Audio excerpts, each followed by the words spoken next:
Hello, ndagusuhuje. Welcome to my channel. Online class 1 Kinyarwanda channel, Yendo Honesty. Niba ukora AI generated content, urugero ushobora gukoresha Suno cyangwa se Ronaldo AI cyangwa se ukoresha izindi artificial intelligence tools zigiye zitandukanye, but ukaba uzikoresha ari free, ukaba ukora free plan. Reka nkwereke kano kantu. Wenda twifashishe iyi Suno ni imwe muri AI tools tugiye gukoresha, turaza turebe no kuri Leonardo AI kubera ko nizo zikunze gukoresherezwa icyarimwe. Urugero ushobora gufata amafoto muri Leonardo then ukaza ukayahuza n'indirimbo muri Suno ubundi ugahita uyakuretinga. Turebe hano rero turayisashye iyi Suno AI then turamanutse tureke kuza hano gutetinga indirimbo kubera ntibore ngo tugiye gukora aho tuze hano then tugera hano dukanda hano handitse ngo upgrade now, tuhakande rimwe then dutegereze turebe zino plan. Murabona ko ifite basic plan ikahita iyi most popular ni pro plan cyangwa se premium plan. Tumanutse hano rero kuri iyi basic mode ndabizi abenshi niyo bakoresha, kubera ko ukaza ugafata indirimbo hano ukagenda editingamo gake ubundi ukayihuza n'amafoto ubundi ugahita waporodinga no kuri kids channel n'izindi channel zigiye zitandukanye. Murabona kuri iyi basic plan ibifite credits 50, ahantu ushobora kuba wagenerating indirimbo 10, but kubera Suno generating indirimbo 2 icyarimwe, ubwo ni ukuvuga ko nyine ubwo ni indirimbo 5 zigiye gusa uhitamo indirimbo 5 ushaka. Urabona ko rero iyi basic plan ni non-commercial terms, ni ukuvuga ngo ikintu nubwo uyikoresha ikintu ugomba kumenya ni uko uzayikoresha for non-commercial terms, urugero muri education cyangwa se no mu bindi, kubera ko nayo uploading kuri YouTube igihe cya monetize, igihe uzaba uri gushaka monetize bazakubwira ko izo ndirimbo wakoresheje atari izawe, ntabwo zaba ari izawe kubera ko hano nyine murabibona ko ari non-commercial terms.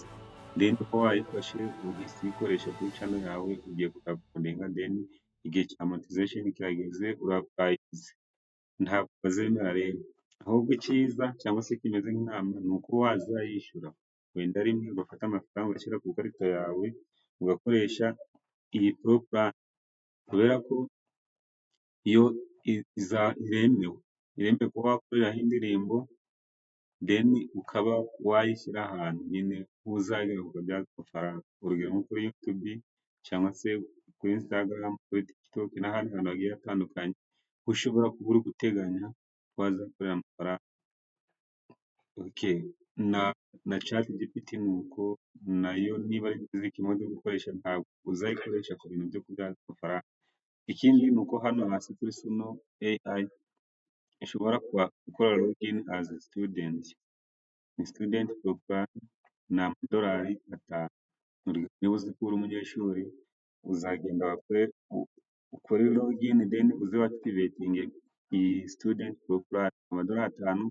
Icyo bakubaza ni bimwe mu byo bakubaza, urugero access to your news model version 4, ushobora gukoresha ya version 4 iyi ya hano, then baguha credits 2500, ushobora kuba generating mu kwezi kumwe indirimbo 500. Iri access to new beta feature general commercial terms, ni ukuvuga yo wayikoresha mu bintu by'ubucuruzi ariko biri general, biri rusange. Okay, ndakeka rero gukoresha Suno AI aka kantu urakamenye, kubera ko niba ukoresha basic plan ntabwo uzigera ubona monetization, ntabwo bazayikwemera kabisa, kubera ko nyine babivuze kare kizakoreshwa for non-commercial terms. Ikindi wenda tuze aha kuri ChatGPT,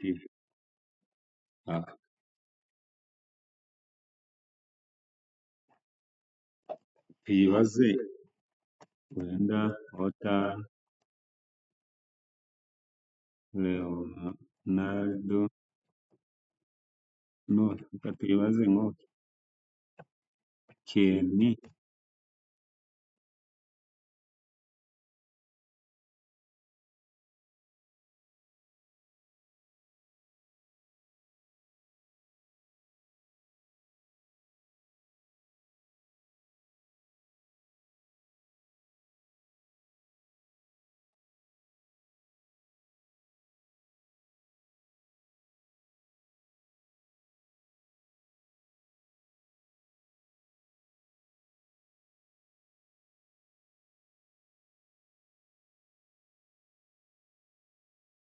bibaze gutya amafoto niko yize. Can someone monetize content created using Leonardo AI photos? So umuntu ashobora kuba yamonetiza content yakoze akoresheje amafoto ya Leonardo AI.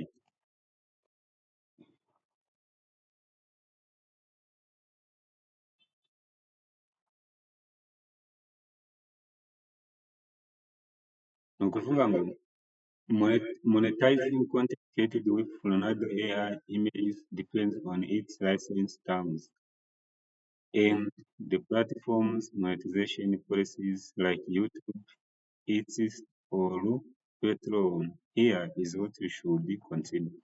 Ni ukuvuga ngo mbere y'uko ujya kumonetizinga za Leonardo AI contents cyangwa se content zabaye created using Leonardo AI bizadependinga kuri license terms za Leonardo cyangwa se monetization policy ya ziriya mbuga like YouTube, iriya etc, Patreon n'izindi zigiye zitandukanye. Izo rero policy zayo ntazo zemera ko monetiza ibintu nyine wakuye ahantu utishyuye. Ibintu wafashe biri free then kugenda ibyo baguhereze amafaranga. Urugero, when can you monetize Leonardo AI content? Se ni ryari ushobora kuba wamonetiza ziriya Leonardo AI content? Icya mbere, commercial license. If you have paid Leonardo AI subscriptions. Ni ukuvuga ni igihe ukoresha Leonardo AI igize ute yishyuye.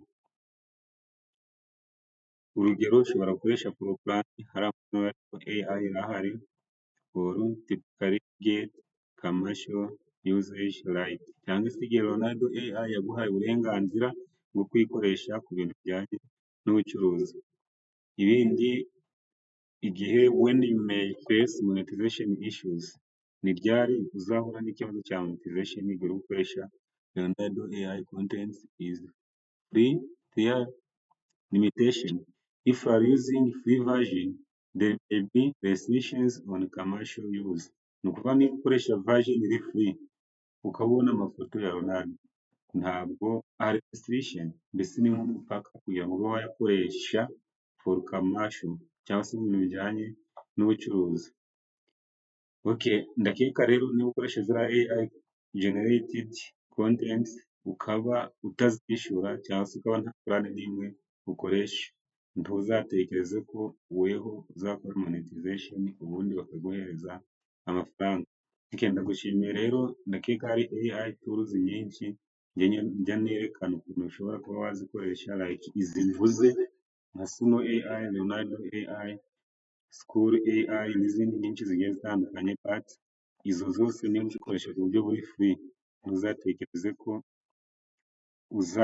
uzagira nyine ngo nawe ziguhereza amafaranga kandi nta kintu watanze, kandi n'amategeko yabyo uko abivuga ni uko bimeze. Icyiza ni uko wafata kariya ka pro plan ugatanga $10 cyangwa se $5 ugashakisha ikarita y'ishuri uzaporodinga, ubundi bakaguhereza kariya $5 ukazajya ugakoresha. Okay, ndabashimiye rero, ndi Modeste, this is Online Class Learning Kinyarwanda channel. Thank you very much kabisa, niba wakoze subscribe ndagushimiye cyane.